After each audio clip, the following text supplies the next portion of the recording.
Actually Chetram Meena के खिलाफ मैंने मंडे को एक प्रेस को एक पूरी रिलीज़ दी थी और उसमें वो सारे मामले जिसमें चेतराम मीणा जी पहले से सस्पेंड थे, उसके बाद वो बहाल हुए और उन पर एक बार मिसकंडक्ट का डीसी ने बाकायदा लिखित में वो किया, उनके ऊपर लगाया कि भाई इनको जो है वेटनरी विभाग में पोस्टिंग तो दूर की बात है, इनको कार्यालय में भी आने की इजाज़त ना दी जाए, क्योंकि फाइल वगैरह छेड़ते होंगे जिस भी उस पर उन्होंने वो लिखा।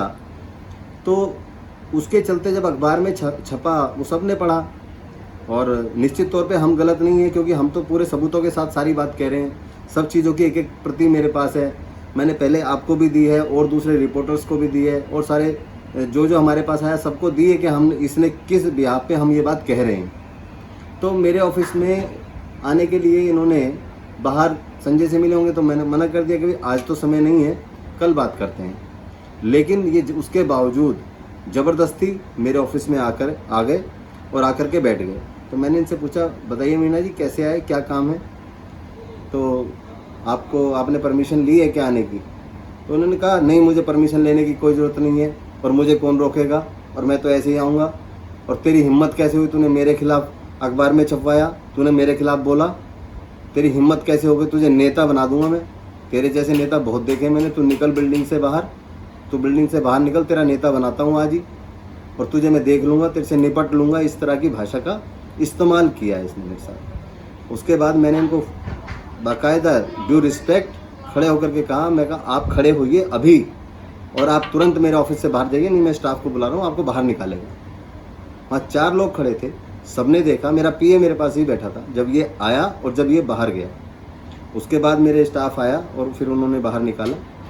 मैं भी बाहर गेट तक आया। मैं कहा आपकी हिम्मत कैसे हो गई और आप मुझे बिल्डिंग से बाहर आने की बात कर रहे हो? मैं कहा बिल्डिंग से बाहर आऊँगा मैं 15 मिनट बाद अकेला, आपको जिसको बुलाना है आप उसको बुलाओ, देखो मैं तुम्हें निपट लूँगा। मैं कहा तुम मेरे से निपट लेना, मैं अभी 15 मिनट में बिल्डिंग के बाहर आऊँगा, क्योंकि बिल्डिंग में तो मुझे रहना नहीं है, ऑफिस टाइम के बाद तो मुझे निकलना है, तो इसलिए मैंने इनको बार बार कहा कि अगर आपने परमिशन नहीं ली है तो आप उठ करके बाहर जाइए। लेकिन उसके बावजूद ये अपनी दादागिरी के साथ वहीं जमे रहे और मेरे से बदतमीजी का व्यवहार किया। आपने जो इनके खिलाफ एक एफआईआर कराई है आनंद विहार थाने में, पुलिस वालों का उस पर क्या रिएक्शन था? पुलिस ने अभी कंप्लेंट ले ली है, मेरी अभी एसएचओ साहब से बात हुई है। उन्होंने कहा है कि हमने बुलाया है मीणा को और हम बात करेंगे। अभी मैं आज कमिश्नर से भी मिलने जा रहा हूँ, मैंने स्टैंडिंग कमेटी चेयरमैन से भी बात करी है, मैंने नेता सदन से भी बात करी है, मैंने मेयर साहब को भी रात उसको व्हाट्सअप किया था, क्योंकि ये सारा स्टाफ उस समय जा चुका था। 5:40 के करीब की घटना है ये, 5:35-40 इसी के आसपास की घटना है। उसके बाद मैं कंप्लेंट देने थाने में गया, जब यहाँ कोई स्टाफ नहीं मिला, क्योंकि मैं सबसे पहले कमिश्नर ऑफिस में देना चाहता था इस कंप्लेंट को, सबसे पहले मैं मेयर साहब के स्टाफ को देना चाहता था, लेकिन वो स्टाफ ना होने की वजह से फिर मैंने पहले थाने में दी और उसकी जो प्रतिलिपि है वो मैंने व्हाट्सअप इन सबको कर दी। और एसएचओ साहब ने बोला कि एक बार बुला करके हम उनसे बात करते हैं, फिर जैसे भी होगा हम उस पर आगे निर्णय लेंगे।